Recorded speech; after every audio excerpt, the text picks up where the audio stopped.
आज की कहानी है माँ के आंचल की खुशबू। 5 साल बाद मैं सिंगापुर से अपने शहर लखनऊ लौटा था। माँ सरला देवी अब पहले जैसी नहीं रही। वह दिन भर घर के कामों में लगी रहती और जब मैं कहता माँ आज हम सब साथ में बाहर चलते हैं तो वह हमेशा किसी न किसी बहाने से मना कर देती। एक दिन मैंने सोचा शायद माँ को नए कपड़े पसंद आए। मैंने बाजार से एक सुंदर सूट खरीदा। खुश होकर माँ के कमरे में गया, मगर जैसे ही उन्होंने मुझे अपनी पत्नी पायल के साथ देखा, उनके चेहरे का रंग उड़ गया। उन्होंने सूट वापस करते हुए कहा, बेटा मेरे पास बहुत कपड़े हैं, ये तुम पायल को दे दो। मुझे अजीब लगा। पहले उन्होंने मुस्कुराकर सूट लिया था, फिर अचानक चेहरा क्यों उतर गया। दिल में कहीं ना कहीं शक की टिस उठी। उसी रात मैंने माँ के कमरे में एक छोटा कैमरा लगा दिया। मुझे लगता था माँ कुछ छुपा रही है या शायद पायल से जुड़ी कोई बात है जो मुझे नहीं बता रही। पहले 2 दिन सब सामान्य दिखा। माँ पूजा करती, कभी खिड़की से बाहर देखती, कभी पुराने एल्बम निकालकर बैठ जाती। लेकिन चौथे दिन तो वीडियो में मैंने देखा उसने मेरे होश उड़ा दी। पायल माँ के कमरे में गई, दरवाजा बंद कर लिया। वह गुस्से में बोली, अब बंद करो ये नाटक अम्मा। मुझे पता है तुम मेरे खिलाफ मेरे पति के कान भरती हो। मेरे पति से दूर रहो वरना अच्छा नहीं होगा। माँ डर गई, धीरे से बोली, बेटी मैंने तो तुम्हारे लिए ही भगवान से प्रार्थना की है, कभी बुरा नहीं चाहा। मगर पायल ने गुस्से में कहा, ड्रामा मत करो बुढ़िया, फिर मेरे पति के सामने मत जाना। इतना कहकर वह कमरे से बाहर चली गई। वीडियो देखकर मेरा खून खोल उठा। जिस पत्नी पर मैंने आंख बंद कर भरोसा किया था उसने मेरी माँ के साथ ऐसा किया था। मैंने पायल को बुलाकर सब दिखाया।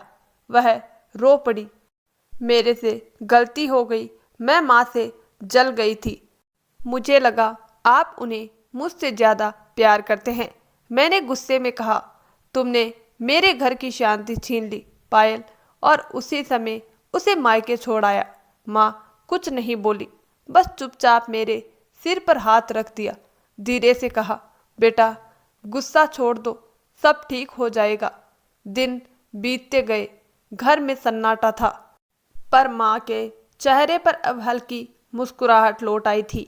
कुछ हफ्तों बाद पायल वापस आई, आंसुओं से भीगी आंखों से माँ के पैर पकड़ लिए। माँ जी मुझे माफ़ कर दीजिए, मैं बहुत पछता रही हूँ।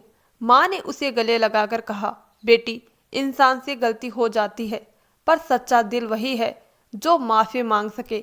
मैंने भी पायल को माफ़ कर दिया, लेकिन मेरे दिल में वो वीडियो हमेशा के लिए छप गया था। समय बीता, माँ अब शांत और प्रसन्न रहने लगी। एक दिन उन्होंने कहा, बेटा अगर कभी किसी का दिल दुखा दो तो तुरंत माफ़ी मांग लेना। दिल टूटने की आवाज़ कोई नहीं सुनता, लेकिन उसकी गूंज उम्र भर पीछा करती है।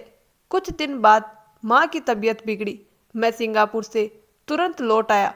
माँ ने बस मुस्कुराते हुए मेरा हाथ पकड़ा, बेटा मैं ठीक हूँ, बस अब थक गई हूँ। उनकी आंखें धीरे धीरे बंद हो गई और होठों पर वही शांत मुस्कान रह गई। आज भी घर के आंगन में उनके लगाए तुलसी के पौधे को पानी देता हूँ। जब तुलसी की पत्तियाँ हिलती है तो ऐसा लगता है जैसे माँ अब भी आशीर्वाद दे रही हो। माँ तो वो होती है जो नाराज होकर भी संतान की खुशी के लिए हर पल भगवान से प्रार्थना करती है। इसीलिए दोस्तों अपने माता पिता की इज्जत करो, उनकी सेवा करो, क्योंकि माँ बाप की खुशी में ही हमारी हर सफलता छुपी होती है।